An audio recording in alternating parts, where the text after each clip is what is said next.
Hindi ka na magkakajowa.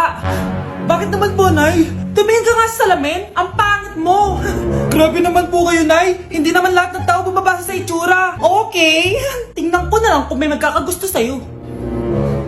A few moments later. Umamin na kaya ako sa crush ko.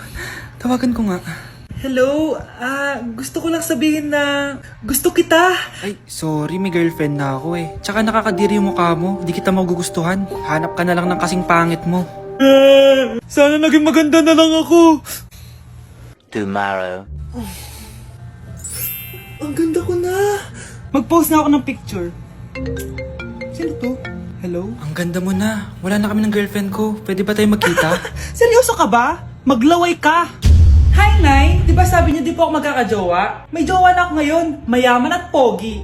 Sorry anak sa mga sinabi ko sa'yo. Babe, halika. Hello po, tita. Nice to meet you. Christian? Nay? Magkakilala kayo, Nay? Anak, siya yung nawawala mo kapatid. Kapatid kita?